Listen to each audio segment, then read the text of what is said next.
Good morning class. बेटा आज हम पढ़ेंगे पत्र लेखन, लेटर राइटिंग। तो सबसे पहले पत्र लेखन का महत्व यहाँ पे बताया है। मतलब जैसे लिखित अभिव्यक्ति की जितनी भी विधाएं उनमें पत्रों का विशेष स्थान है। और ये पहले पत्र तो बहुत ही ज़्यादा इम्पोर्टेंट होते थे। आप लोगों को भी पता है कि बहुत सालों पहले जब कोई मोबाइल वगैरह ऐसा कम्युनिकेशन का सोर्स नहीं था तो पत्रों द्वारा ही समाचार आदान प्रदान किए जाते थे। तो बस पत्र लेखन एक कला है। और पत्र लेखन की कुछ विशेषताएं यहाँ पे कि सरलता होना चाहिए, स्पष्टता होना चाहिए, जो भी आप लिख रहे हो वो क्लियर होना चाहिए। प्रभावोत्पादकता मतलब पत्र में जो भी आप लिख रहे हो वो सामने वाले को समझ में आना चाहिए। मतलब आपका जो लेखन है उसका प्रभाव पड़ना चाहिए, इतना अच्छा लिखना है आपको। और संक्षिप्तता, बहुत लंबा चौड़ा न लिखे, जो जरूरी है वो बातें लिखना, टू द पॉइंट लिखना। मौलिकता मतलब सब वही वही रिपीटेड नहीं होना चाहिए, नया होना चाहिए, कुछ मौलिक होना चाहिए, कुछ अपनी तरफ से लिखा हुआ होना चाहिए। पूर्णता, पत्र कभी भी पूर्ण करना है, आप पूर्ण पत्र नहीं लिखना है। उद्देश्यतापूर्ण, जिस कारण के लिए या जिस उद्देश्य से आप पत्र लिख रहे हो वो आपके पत्र में क्लियर हो जाना चाहिए कि आपने बहुत बड़ा पत्र लिखा और किस वजह से आप पत्र लिख रहे हैं वही क्लियर नहीं हो रहा है पत्र में, तो पत्र लिखने का कोई भी फायदा नहीं है। अब पत्र के प्रकार हैं अनौपचारिक पत्र और औपचारिक पत्र। हम अनौपचारिक पत्र को कैसे समझते हैं? जिन लोगों के साथ व्यक्ति को व्यक्तिगत संबंध होते हैं उन लोगों को अनौपचारिक पत्र लिखे जाते हैं।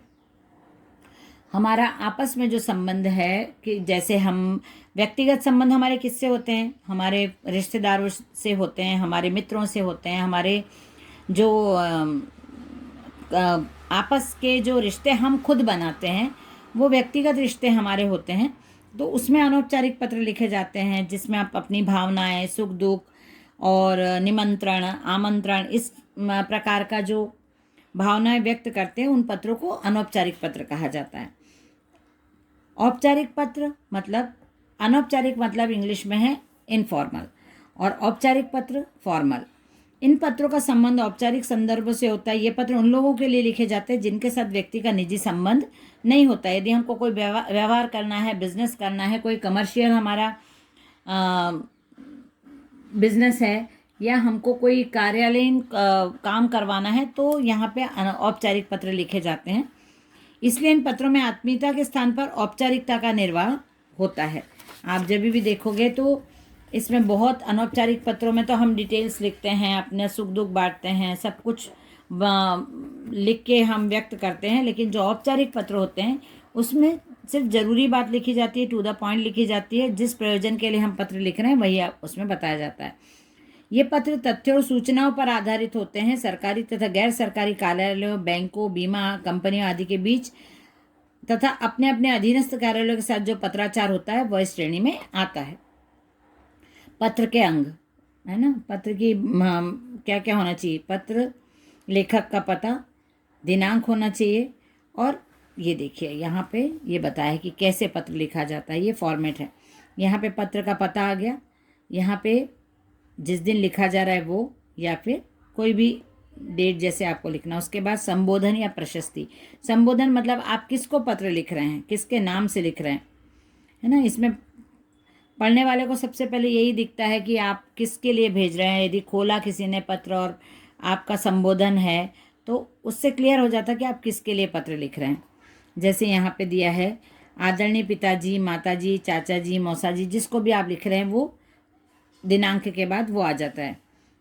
उसके बाद मित्र, भाई, दीदी, जो भी है वो आपको लिखना है। उसके बाद शिष्टाचार वाक्य लिखना है। शिष्टाचार वाक्य में आ जाता है नमस्ते, हेलो, इस टाइप के जो वर्ड्स हैं। नमस्कार, प्रणाम, चरण स्पर्श, या छोटा है तो प्रेम, स्नेह, शुभाशीष, अपना मित्र है तो स्नेह, मधुर स्मृति, और आशीर्वाद देते हुए यदि छोटा है तो चिरंजीव रहो। इस प्रकार के शिष्टाचार वाक्य या अभिवादन लिखा जाता है। उसके बाद जो हमको लिखना है विषय वस्तु, मूल कथन, जिसके लिए हमने पत्र लिखा है वो आएगा 5th नंबर पे। और आखिरी में आएगा समापन। समापन में आप क्या लिख रहे हो, मतलब अपने पत्र का एंड कैसे कर रहे हो। ये और 7वें नंबर पे आता है लेखक का नाम सबसे नीचे। ये अनौपचारिक पत्र का फॉर्मेट है। यहाँ पे एड्रेस आ जाता है सबसे पहले। ये फॉर्मेट ऐसे बनाया उन्होंने, पूरा स्क्वायर है ये। जैसे पहले एनवलप चलते थे या पोस्ट कार्ड चलते थे, उनका ऐसे साइज़ होता था रेक्टेंगल शेप में, और उसमें पीछे एड्रेस की जगह रहती थी। आपने एड्रेस लिख दिया, फिर दिनांक लिख के आदरणीय भाई साहब सादर प्रणाम, फिर जो विषय वस्तु है वो पूरा लिखा। उसके बाद मतलब समाप्ति के समय ये लिखते हैं जिसको हम पत्र लिख रहे हैं, उनके जो बच्चे हैं या उनके घर में कोई बड़े बुजुर्ग हैं या छोटे हैं, तो उनको संबोधित करते हुए अभिवादन करना है। उसके बाद आपका खुद का नाम लिखना है और आपका संबोधन मतलब आपका संबंध बताना, आप उनके छोटे भाई हो, छोटी बहन हो, आप भाभी हो, चाची हो और फ्रेंड हो, जो भी हो, आपका संबोधन आपको यहाँ लिखना है कि आपका अनुज या आपकी छोटी बहन। तो ये आपका संबोधन हो जाएगा। पत्र का आरंभ और समापन करने के बाद ये ऐसे ही ये रहता है फॉर्मेट। यहाँ पे बताया उन्होंने कि आप कैसे संबोधन कर सकते हो। संबंध मतलब छोटे बड़े, छोटा भाई छोटी बहन है, पोता पोती हैं, नाती नातिन है, पुत्र पुत्री हैं। उसके बाद आरंभ आप जो बड़े हैं उनके लिए पूज्य पूजनीय, आदरणीय, माननीय, सम्माननीय, ऐसे श्रद्धेय, परम आदरणीय, ये बड़ों के लिए। और शिष्टाचार उनके लिए आता है बड़ों के लिए, सादर चरण स्पर्श, सादर प्रणाम, चरण वंदना, अभिवादन, नमस्कार, ऐसे आपको उनका शिष्टाचार वाक्यांश से स्टार्ट करना है। समापन में आएगा आपका आज्ञाकारी, आपका सेवक, आपका स्नेह पात्र, आपकी सेविका, आपका स्नेहाकांक्षी, है ना। और जब छोटे हैं तो उनके लिए आदरणीय, मतलब छोटों के लिए नमस्कार। और मित्र हैं तो मधुर स्मृति, स्नेह,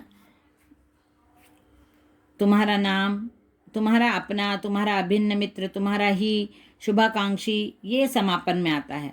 और अभिवादन वाक्यांश में आता है। अभिवादन में मित्रवर, प्रिय मित्र, बंधुवर, और जब उनको आपको मतलब संबोधन देना है तब आप मधुर स्मृति, स्नेह, सप्रेम नमस्ते, ये सब हम लिखते हैं।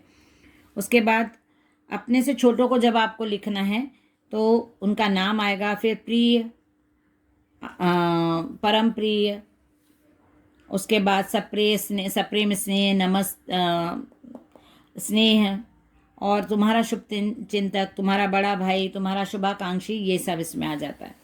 ये हमने फॉर्मेट देख लिया। अब अनौपचारिक पत्रों के प्रकार कितने होते हैं। अनौपचारिक पत्र में शुभकामना संदेश भी होता है, बधाई पत्र भी, निमंत्रण पत्र भी, थैंक यू लेटर होता है, एप्लीकेशन होती है, प्रार्थना पत्र होता है, अनुमति मतलब आप अनुमति मांगते हुए आपको परमिशन लेटर अपन लेते हैं ना किसी काम के करने से पहले, तो वो होता है। क्षमा याचना, सॉरी बोलना, आश्वासन देना, सहानुभूति देना, किसी की डेथ हो जाती तो आप सांत्वना व्यक्त करते हुए या प्रोत्साहन देते हुए, अप्रिशिएट करते हुए यदि आप लेटर लिखो।